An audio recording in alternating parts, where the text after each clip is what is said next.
Hello, my name is Laure Fournier, and I want to thank the organizers for inviting me to give 2 courses on gynecological cancer.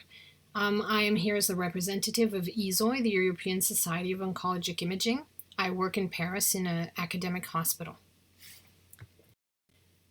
So I'm going to start with 2 generalities. The first is when do you perform an MRI in gynae cancers?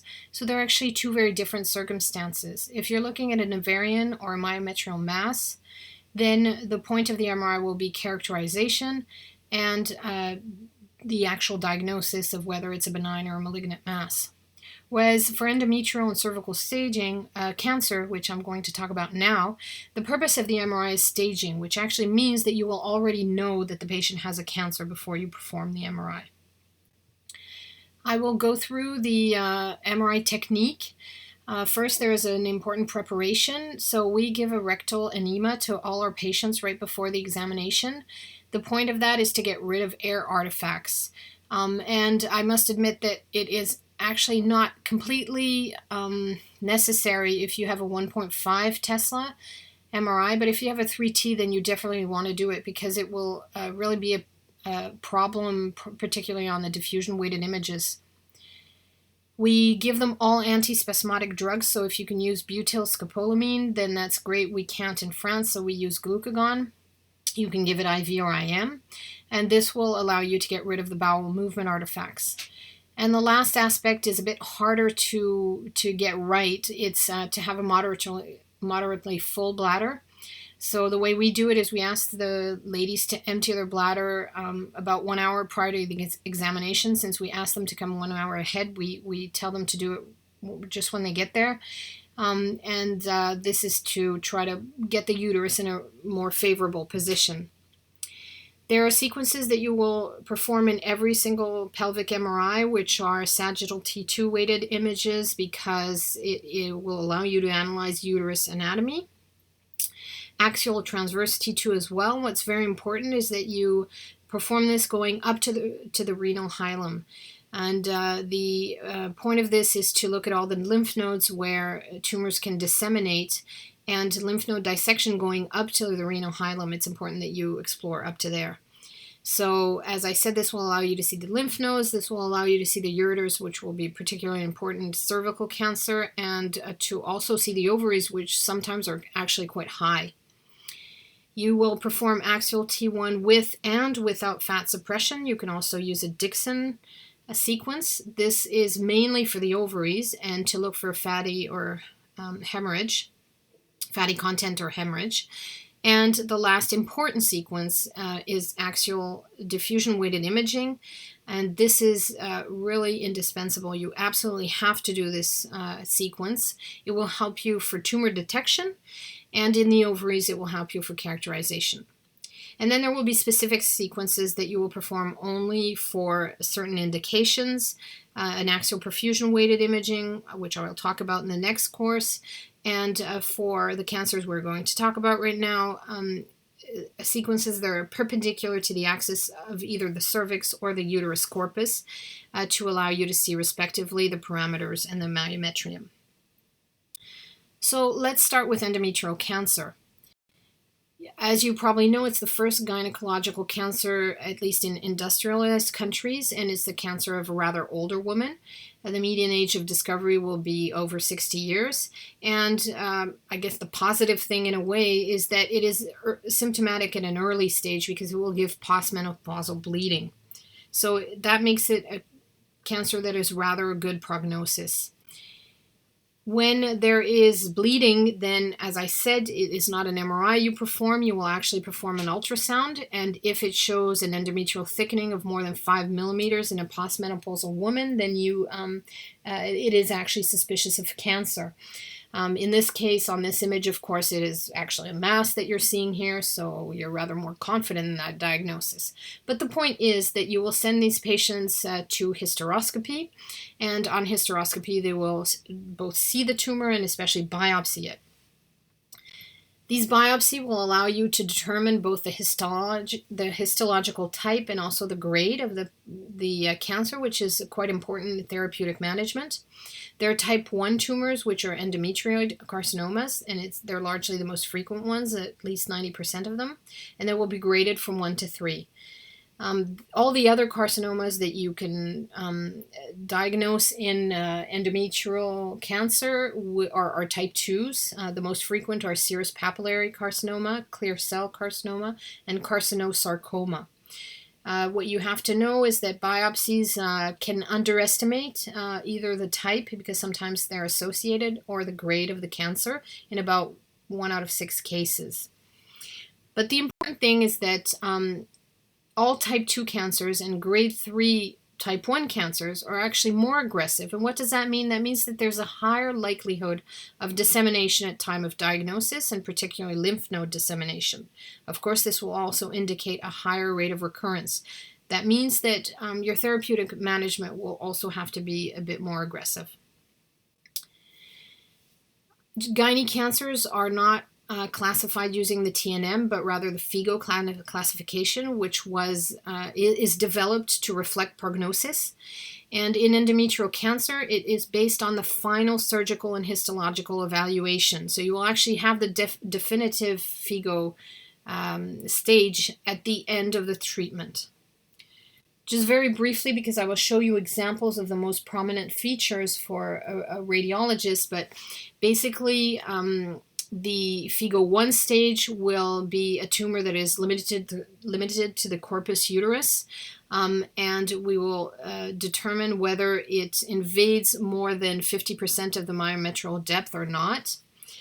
The FIGO stage 2 is still uterus, but going into the cervix. So if the cervical stroma is invaded, then it's a FIGO stage 2.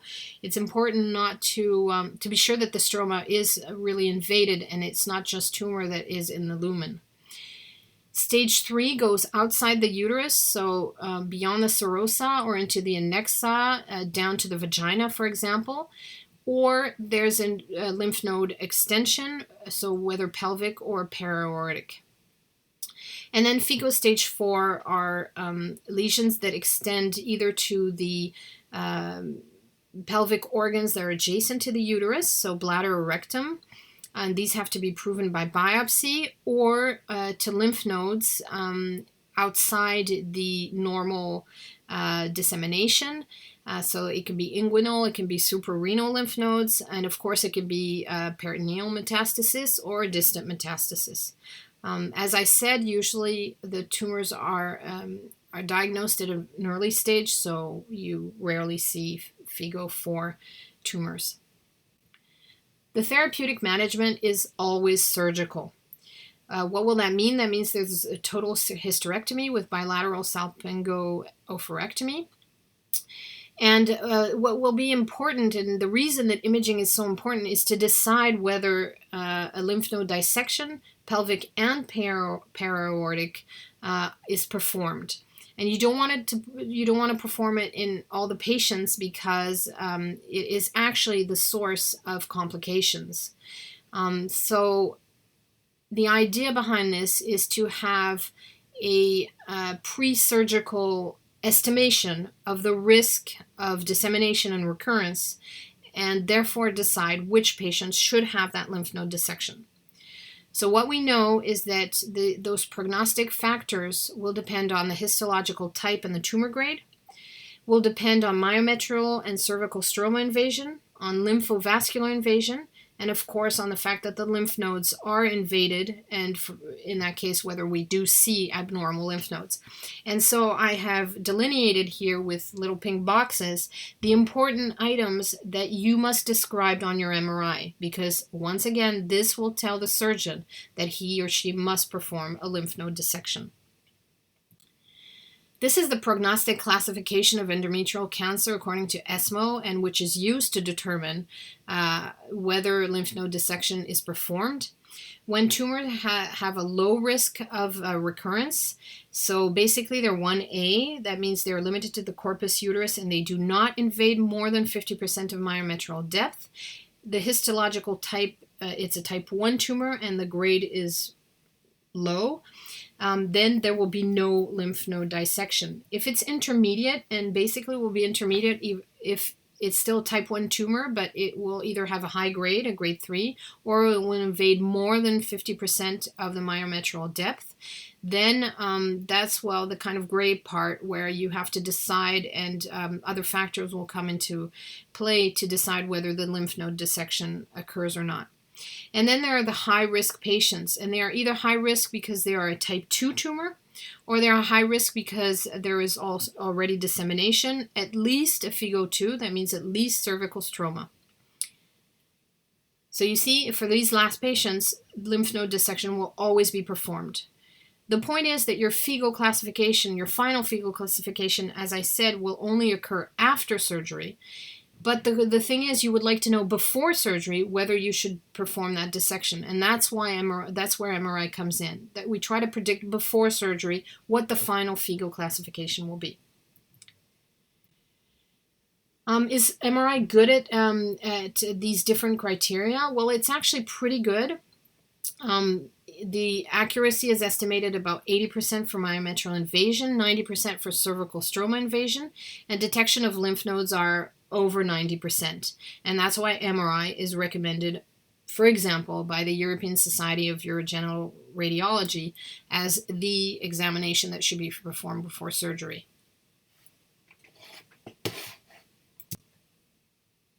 So let's see which sequences will allow you to make that diagnosis. So remember I said that you're always going to do a sagittal and an axial T2 weighted sequence. What you're going to do to look at myometrial invasion is thin slices perpendicular to corpus uterus. The diffusion weighted imaging will also help you determine both the presence of lymph nodes, of abnormal lymph nodes, and the myometrial invasion. And the last sequence, which is very important, is the post-contrast T1 with fat suppression, and it should be performed 2.5 minutes after injection. So you can either do a single acquisition at 2.5 minutes or a perfusion acquisition. So why that very specific time point? Well, because there have been several studies on perfusion acquisitions, and what was determined was that at 2.5 minutes, there was the best contrast between the highly vascular myometrium and the tumor. And you can see in this example that you can see very well the myometrial invasion, which is less than 50% of the depth of the myometrium in this case. You can see it very well at this time point. So instead of a perfusion sequence, what we do is a very high resolution 3D T1 sequence at that 2.5 minute time point, because it will allow us to do multiplanar reconstruction. And so whatever the position of the uterus, and you see in this case it's retroversed, then you will be able to reconstruct and make sure that you're perpendicular to the corpus uterus and that you will correctly measure the depth of myometrial invasion. The diffusion sequence can actually also be used for myometrial invasion. What we do are two sequences, one that is low resolution and that explores the whole of the pelvis, and it will very nicely illustrate, for example, here that the bladder is invaded in front of this high signal tumor. It will also allow you to see very easily abnormal lymph nodes. As you see, of course, they're quite obvious on the T2 sequence because they have intermediate T2 signal, but you can see them even better on the diffusion sequence because they just jump out at you. And conversely, if lymph nodes are all normal, we just scroll through that diffusion sequence and you can see in an instant that there are no abnormal lymph nodes. And then we do a second diffusion weighted image sequence that is high resolution and that is perpendicular to corpus uterus. So we actually copy the thin slices, the T2 weighted acquisition, and we copy it when we do the diffusion weighted so that we have both sequences in exactly the same plane. And then we can do fusion of those two sequences as you see on this last image. I'll show you a few illustrations. So this is a case where there is myometrial invasion less than 50%. I'm just showing you the T2 because it is quite obvious on the T2 that there is no not important depth of invasion. But T2 can sometimes be a bit difficult to interpret. I'll show you examples at the end.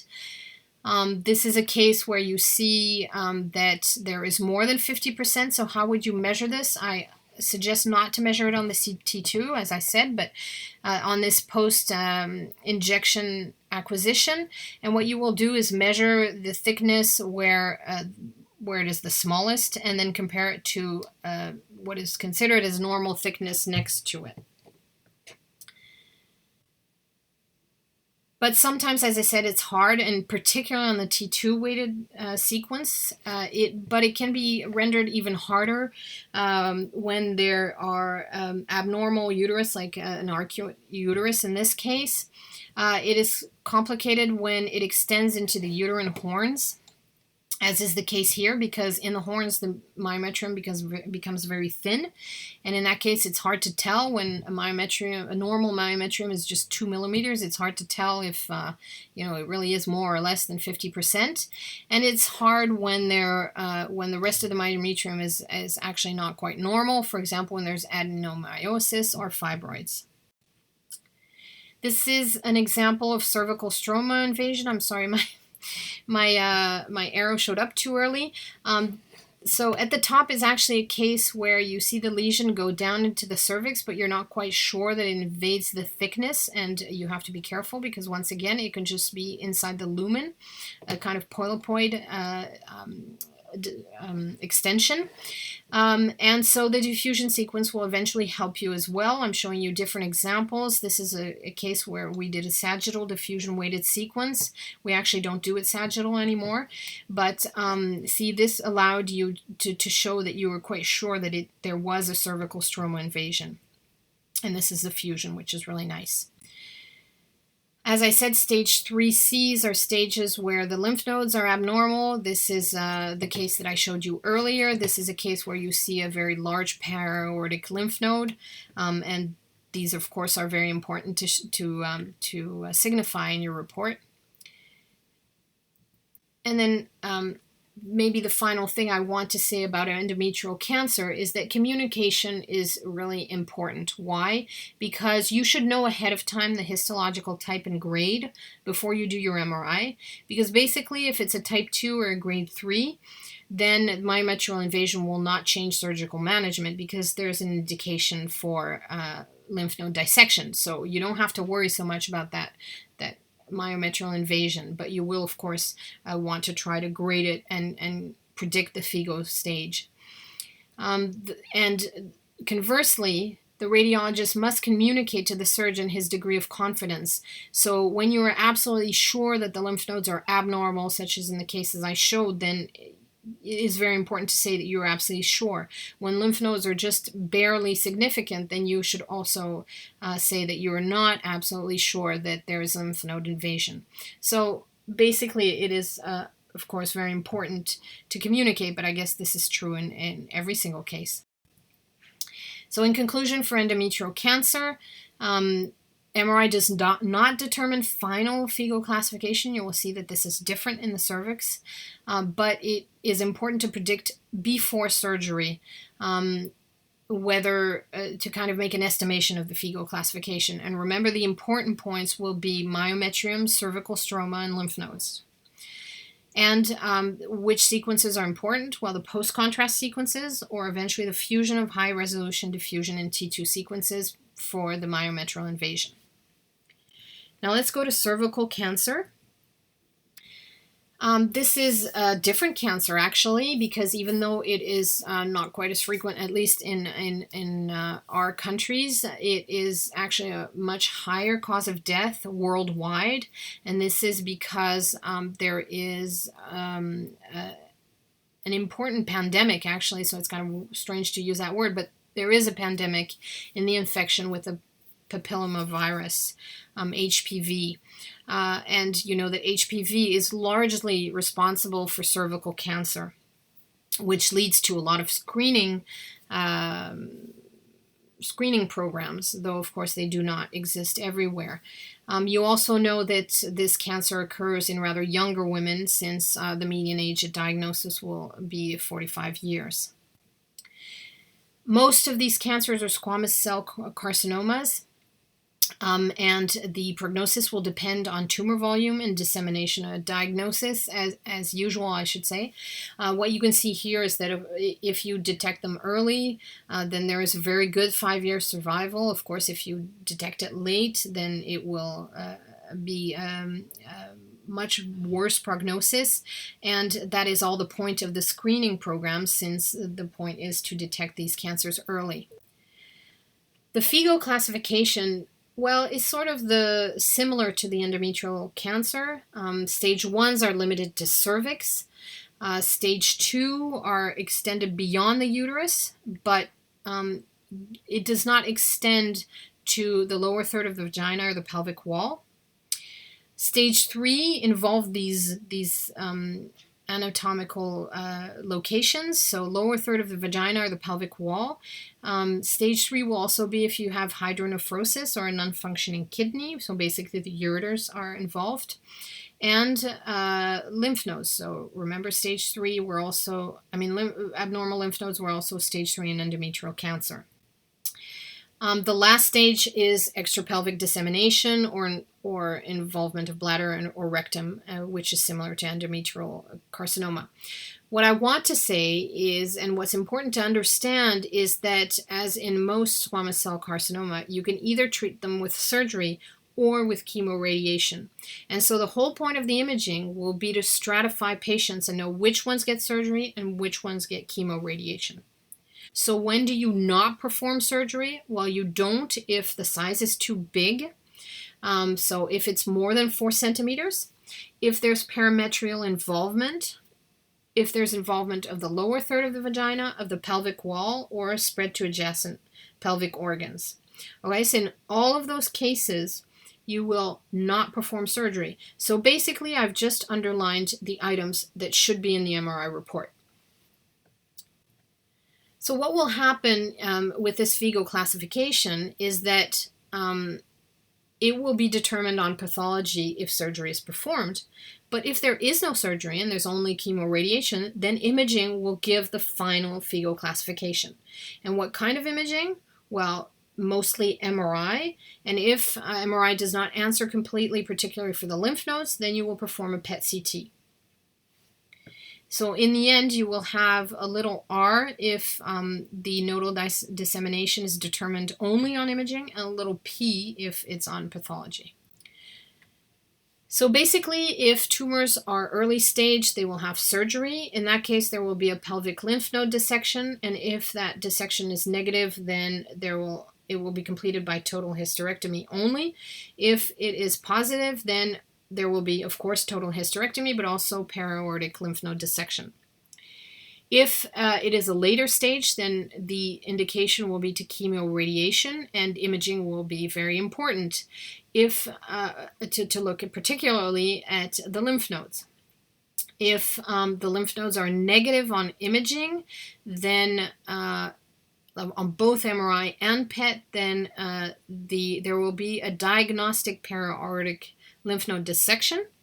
If it is negative, there will be no para-aortic radiation therapy. If it is positive, or if there are positive lymph nodes on imaging, then there will be para-aortic radiation therapy.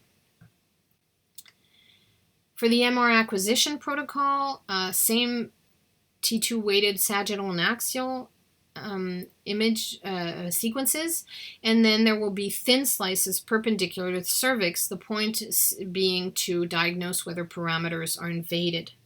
Diffusion weighted imaging will be extremely important, as we will see, and no post-contrast sequence is required. It was actually showed in several studies that there was no additional information on the post-contrast acquisition, at least when you're staging the initial cancer. Let's see some of the examples. This is a lesion limited to the cervix, so it's a stage 1. it is more than 2 centimeters, but less than 4 centimeters. So it's a 1B2. You can see it very well on the T2 weighted image. You can see it also on the axial, and it is very well defined on the diffusion weighted image. Here you see an arterial phase acquisition. We actually don't do them anymore. But if you are going to give contrast, then it's definitely on the arterial phase that you want to see the tumor. This is the invasion of the upper third of the vagina. So it is actually very easy to see, of course. You can also fill the vagina with gel, but we find that there's not that much additional information. Now, how about the parameters? Well, the parameters are the fatty tissue that are on both sides of the cervix, and this is very important to know whether they invaded because, of course, as I said, this will determine whether the patient can have surgery or not. The problem with parametrial invasion is that MRI actually has a kind of low sensitivity. So what are you going to look for? Well, if you have a preservation of what is called the hypointense ring of the cervical stroma, then you are sure that there is no parametrial invasion, okay? It can be excluded with quite a high confidence. If there's a disruption, well, the invasion can be implied, but you should not strictly exclude surgery. The invasion will be certain if you actually see tumor extension in the adjacent parametrial tissue. So you see that there are 2 cases where you're quite sure that it can be either excluded or that the invasion is certain, and there will be a kind of gray zone, and once again this will be important to communicate with the surgeon whether you are in a gray zone or not. What is this hypointense rig that has such a good negative predictive value? Well, it is this very low intensity signal that you can see around the cervical epithelium. Okay, so it's the inside of the cervical stroma. So if this hypointense ring is preserved, then you definitely know that the tumor does not invade the parameters. Now, this is an example of a patient, so I'm showing you the thin slices that we perform perpendicular to the cervix, so you see them, and you see here the tumor appear with this intermediate T2 signal, and if you see the tumor extend into the fatty tissue, which is the case here, right, because on the other side you see that the cervix is intact, on the left side you see that there are definitely tumor in the fatty tissue, well, then you can definitely say that there's parametrial invasion. Here is another example with thin slices. The corpus uterus here, you go down towards the cervix, and here is the tumor in intermediate signal. On one side you see the hypointense ring, you can still see it here, but when you go down you see tumor that definitely extends outside this cervix into the fatty tissue, and there you're sure. Here, be careful, you are now going down slowly. Well, you're still in the cervix because you can see the Naboth cysts, but you want to be careful when you get to the vagina that you're not, that you don't think you're still in the cervix. So if you remember right, stage 3 are involvement either of the lower third of the vagina, the pelvic wall, there's hydronephrosis or non-functioning kidney, and or lymph nodes. So this is a very obvious example where you see that the left ureter is dilated here, and it's dilated because it's blocked on the tumor.